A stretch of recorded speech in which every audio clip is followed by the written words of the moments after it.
J'ai mon écran pour ce webinaire. OK, a priori, vous voyez tous mon écran. Bienvenue. Alors, hop, je vais demander à Albéric qui est avec moi, est-ce que tu peux autoriser les personnes à entrer dans le webinaire, au fur et à mesure? Parce qu'il demande. Super, merci. Alors, bienvenue à tous. On va prendre 2-3 on va attendre une petite minute, le temps que tout le monde se connecte. On est ensemble pour 20 minutes et on va parler de documents et d'intelligence artificielle. Hein, c'était la thématique cette année, l'intelligence artificielle. Et nous, chez LTXB, nous sommes des spécialistes de l'intelligence artificielle et surtout de l'intelligence artificielle appliquée aux documents, puisque on va le voir, hein, nous, on a plein de cas d'usage et on a fait j'ai préparé un top 5 aujourd'hui des cas d'usage qui peuvent être traités, enfin mis en place grâce à l'intelligence artificielle chez les bailleurs. Et c'est vraiment appliqué aux documents. Vous avez plein d'autres sujets qui peuvent être traités grâce à l'intelligence artificielle, mais là, on reste vraiment sur les documents. Donc, l'ETXB AI, c'est notre communication s'articule autour du Document AI for All. Donc, Document AI, c'est l'IA appliquée aux documents et c'est un pan spécifique de l'intelligence artificielle. Et quand on dit for all, donc ça veut dire pour tous. Et pour tous, ça veut dire pour toutes les typologies de métiers, tous les secteurs et aussi surtout toutes les personnes. Donc, même des personnes qui sont non techniques vont pouvoir accéder à l'ETXB et mettre en place des projets l'ETXB. Alors, je me présente. Donc, moi, je suis Angela Gauvin. Je travaille en tant que AI consultante et VP stratégie pour l'ETXB depuis bientôt 2 ans. Mon travail, c'est finalement d'écouter nos prospects, d'écouter leurs besoins et de leur proposer la meilleure solution et de voir surtout si notre solution, l'ETXB, peut répondre à leurs problématiques et leur apporter véritablement de la valeur pour optimiser leur processus. Donc, je vous ai indiqué mes coordonnées. Si vous avez des questions auxquelles on n'arrive pas à répondre aujourd'hui ou si vous avez un intérêt envers l'ETXB, écoutez, n'hésitez pas à m'appeler, à m'envoyer un email ou même Albéric partagera mon agenda si vous voulez prendre directement un rendez-vous avec moi. Alors, on va commencer. Avant tout, l'idée de l'intelligence artificielle pour les documents, c'est surtout de pouvoir finalement répondre à cette question, c'est comment on peut traiter des dizaines de milliers de documents. Parce que quand on n'a qu'une centaine de documents à traiter, eh bien, finalement, même si aujourd'hui, avec l'IA interactive, on peut avoir accès au traitement de documents et à l'IA avec des faibles volumétries, on va apporter véritablement de la valeur quand on est sur un processus où il y a des dizaines de milliers de documents à traiter, ou en tout cas au moins des centaines par mois. Donc ça, c'est un premier point. Nous, on discute avec beaucoup de personnes depuis plusieurs années sur ces sujets. Et ce qu'on a remarqué, c'est que nombreux sont ceux qui ont commencé déjà parfois à mettre en place des projets d'IA liés aux documents et ils ont certaines insatisfactions quant à notamment la qualité des données, autant sur la reconnaissance du document, quel est son type, et aussi sur la performance des extractions. Parce que quand on va attendre de l'IA qu'elle lise un document, on va attendre qu'elle reconnaisse le document, puis que les informations clés qui sont à l'intérieur soient sorties automatiquement, captées automatiquement, et qu'il n'y ait plus de saisie à réaliser par les équipes, ou en tout cas que la saisie et toutes ces tâches chronophages, puisque c'est ça l'objectif, soient limitées. Ce qu'il y a aussi, c'est que de nombreuses plateformes le proposent, mais qu'on a un UX, donc une expérience utilisateur qui est limitée et que certaines personnes qui sont des opérateurs métiers et qui n'ont pas la dimension technique ne peuvent pas véritablement accéder et utiliser au quotidien.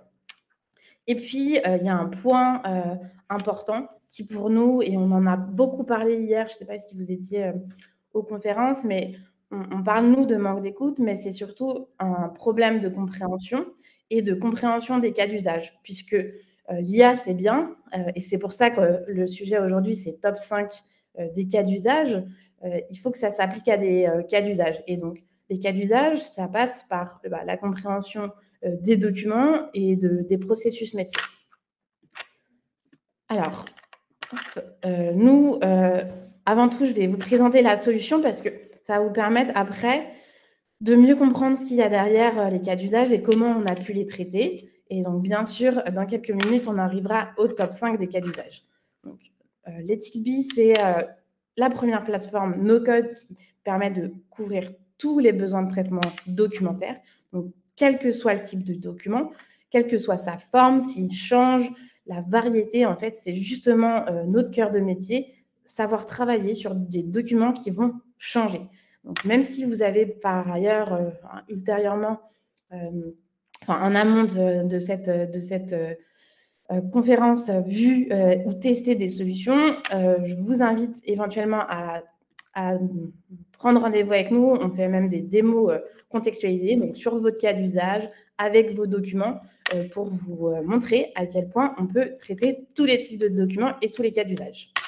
Donc, la promesse, c'est que, et c'est la réalité, on va pouvoir automatiser les processus documentaires. Donc, derrière, ce sont les mêmes typologies d'algorithmes qui s'appliquent, mais on va vous permettre soit de collecter les données et ou de vérifier les informations.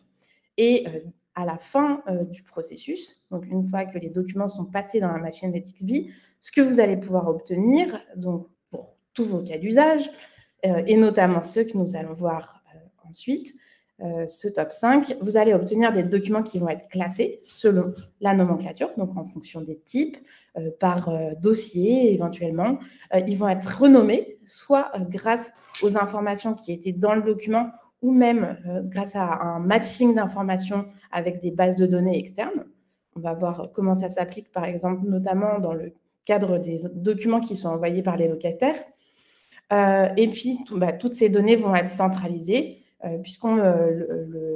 l'idée, c'est que LetsXB, soit vous pouvez télécharger les documents depuis la plateforme et les données qui ont été collectées, captées, soit on va pouvoir les injecter par API directement dans vos outils, dans le système informatique, dans la JET, dans le CRM ou dans le ERP. Et ça va dépendre des cas d'usage et on va le voir pareil. Donc, l'idée, c'est que LetsXB, au-delà d'être un outil qui va se connecter à vos systèmes d'information, ça va être un intermédiaire pour simplifier les processus métiers, mais aussi simplifier les connexions. Donc, on peut avoir différentes sources d'informations entrantes, de documents entrants. Donc, par exemple, des documents qui vont être scannés, qui vont nous être envoyés. On va le voir tout à l'heure aussi, on peut se connecter à un site web, donc par exemple à l'espace locataire. Ça peut être aussi des emails qui sont envoyés directement à LetsXB, et donc on va lire l'email, mais aussi les pièces jointes, et ou par exemple, dans le cadre de courrier que vous scanneriez, on pourrait aussi lire des courriers. Derrière, comme je le disais, en fonction de votre cas d'usage et de vos processus, on va renvoyer les données, les documents dans une JET, dans un CRM, et même si si les utilisateurs veulent poser des questions sur les documents, ils vont pouvoir recevoir des réponses par email. Et pour aller plus loin, je sais qu'il y en a certains d'entre vous qui travaillent sur des projets de chatbot aussi, que ce soit avec leurs clients, mais aussi de chatbot internes. C'est les questions qui peuvent être posées. On peut connecter le chatbot. Donc, en entrée, on aurait le chatbot et en sortie, le chatbot avec une extraction des informations qui sont dans le document et ou directement l'envoi du document sur lequel la question a été posée. On a traité beaucoup de documents dans vos métiers. Là, j'en ai mis certains, mais surtout avec 3 petits points. Là, je vous présente quelques clients avec qui on travaille. Et puis, on va surtout Allez, ça y est, droit au but maintenant, après cette introduction au top 5 des cas d'usage. Alors, le top 5, il a été difficile à faire pour moi. Vous allez me dire, vous, peut-être, que vous auriez mis, en 1, tel ou tel, cas d'usage ou un autre et surtout, ça va dépendre finalement de vos métiers, que vous soyez au patrimoine, à la, propriété ou à la relation client. On va voir tous ces sujets. Il y a des cas d'usage pour tous puisqu'on traite tous les documents et surtout, en plus, avec encore tous les échanges qu'on a pu avoir hier à l'occasion du Digital Habitat, finalement, c'est pas un top 5 que j'aurais pu faire, mais un top 50. Cependant, nous sommes limités en termes de temps et j'ai essayé de compiler les éléments pour pouvoir vous donner un maximum d'informations et avoir quand même respecter ce top 5. Donc, en top 1, alors là, c'est pour toutes les personnes qui sont au service locataire. Et bien, l'objectif qu'on a sur un projet qu'on a mené, c'était de fluidifier le traitement des documents entrants. Alors, ça peut être tous les documents, ceux qui viennent depuis l'espace locataire, ceux qui arrivent par email ou ceux qui arrivent par courrier papier et qui sont scannés. Nous, on a travaillé pour le moment que sur sur un seul canal d'entrée, mais on peut travailler sur l'ensemble des canaux d'entrée. L'objectif, c'était finalement d'envoyer les bons documents et les informations essentielles de ces documents entrants envoyés par les locataires, mais aussi d'ailleurs, on traite les documents prestataires, de les envoyer aux bonnes personnes et aux bons endroits pour finalement fluidifier les processus. Ce qu'on a fait, c'est que en fait, chaque document qui va passer dans les TXB, on va pouvoir reconnaître sa typologie. Est-ce que, par exemple, c'est une résiliation de bail, une demande de plan d'appurement? Voilà. En fonction de la typologie, on va pouvoir extraire les informations et envoyer les bons documents aux bonnes personnes. Si, par exemple, un locataire a envoyé plusieurs documents par email dans un seul et même PDF, on va pouvoir procéder à la découpe. Et c'est d'ailleurs ce qu'on fait sur la partie courrier entrant qui est scanné par les équipes d'Immobilière Atlantique Aménagement, parce que c'est ce projet, on le suit avec eux. Et c'est d'ailleurs en menant ce projet avec eux qu'on a commencé à véritablement créer les TXB. Finalement, c'est une création main dans la main avec plusieurs bailleurs sociaux qui a mené et qui a permis de faire naître cette société, les TXB. On vient découper en fait toute l'alias des courriers qui est envoyé chaque jour au niveau du tampon au redateur. Donc comme ça, ils peuvent scanner en masse. Ils n'ont pas à s'embêter à scanner doc par doc, puis le renommer. Non, puisque nous, ce qu'on fait, c'est qu'on découpe et puis sur chacun des documents, on va repérer la date, puisque ça va être un élément essentiel, les noms, prénoms quand c'est des documents locataires, l'adresse, l'objet, puisque c'est l'objet qui va permettre d'affecter le bon document à la bonne personne, et ou le titre du document, par exemple un certificat de grossesse, puisque vous réceptionnez ces documents-là dans le cadre des enquêtes SLS-OPS. Bon, ça, tous les documents peuvent être traités. Et aussi, on va détecter le niveau d'urgence, puisque si j'ai un courrier d'un certain type qui a été envoyé en recommandé, eh bien, une fois que nous, on le repère, en fait, on peut envoyer dans la fiche CRM une alerte qui va permettre à la personne qui gère le dossier sur la partie, par exemple, impayé, de recevoir l'information très, très, très rapidement grâce à l'ETXB et un CRM associé. Donc ça, c'est aussi très, très important. C'est un prérequis dans ce genre de projet. Il faut un CRM, puisque ce n'est pas l'ETXB qui va vous suggérer des messages ou qui va automatiser la réponse après au message, mais grâce à la lecture du document, certains messages peuvent, après, en étant connectés au CRM, envoyer directement. Je donne un exemple. J'envoie mon attestation d'assurance habitation dans mon espace locataire. C'est connecté à l'ETXB. L'ETXB, normalement, doit venir l'injecter dans le CRM sur la fiche client pour que ce soit référencé. Or, l'EthicsBee regarde et voit que sur l'attestation d'assurance, eh bien, c'est pas 2024, mais c'est 2023. Donc, nous, on repère tout de suite l'adresse, tout de suite la date, ou ça peut être aussi le mauvais nom et prénom. Et il nous a envoyé une attestation d'assurance habitation autre, ou même un autre document. On va pouvoir, en fonction de ce qu'on a repéré sur le document, envoyer des messages éventuellement automatiques qui auront été paramétrés dans le CRM. Un autre point, certains documents dans le processus, vous allez vouloir les injecter dans la GED automatiquement. Et cependant, le prérequis pour les injecter dans la GED, c'est de les nommer notamment avec le numéro de locataire. Or, dans le document lui-même, il n'y a pas obligatoirement le numéro de locataire. Et nous, ce qu'on va pouvoir faire, c'est en se connectant justement à ce CRM où il y a le nom, prénom, l'adresse du locataire, on va récupérer le numéro du locataire pour pouvoir après l'envoyer dans la GED avec les bonnes données associées et qui sont dans un autre outil métier. Alors, ça, c'était pour le premier point. Le numéro 2.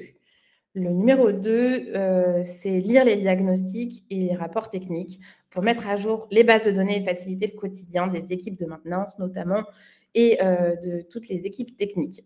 Donc, ce qu'on peut faire, c'est extraire des données techniques des rapports, techniques d'ailleurs, petite redondance, d'ascenseurs, de chaufferie pour constituer un fichier Excel avec des données structurées.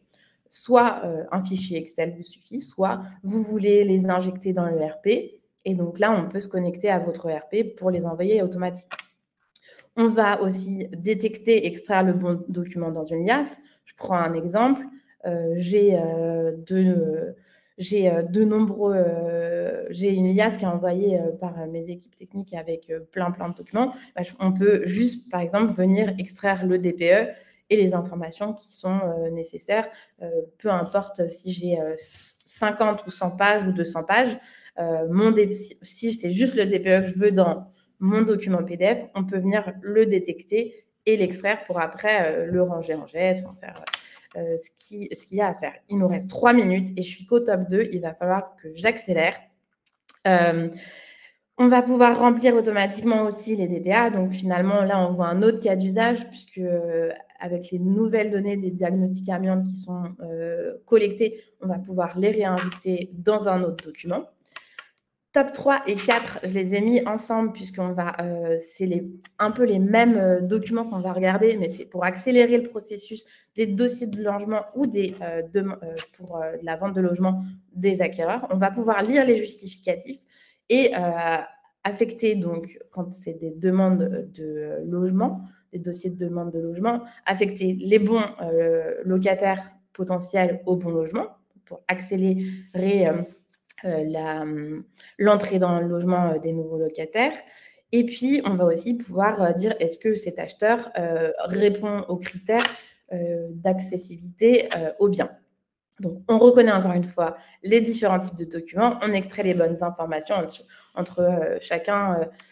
sur chacun des types de documents. Et là, on vient se connecter. Il y a des outils métiers qui permettent le rapprochement d'offres et de demandes. On peut se connecter à ces outils métiers très facilement. Top. Et là, c'était notre top 5 et j'ai mis top 50 puisque comme vous avez pu comprendre, finalement, c'est un peu les mêmes processus et fonctionnalités qu'on va retrouver à chaque fois. Mais l'idée, c'est qu'on peut vraiment reprendre l'existant. Donc, reprendre tous vos documents dans la GED, ou quand il y a une migration de GED, ou quand vous avez des documents qui ne sont pas forcément dans les cas d'usage qu'on vient de voir, mais vous avez un traitement quotidien, vous avez un flux à traiter. Et nous, ce qu'on peut vous aider à faire, c'est d'avoir des dossiers de qualité et de cartographier ces données finalement.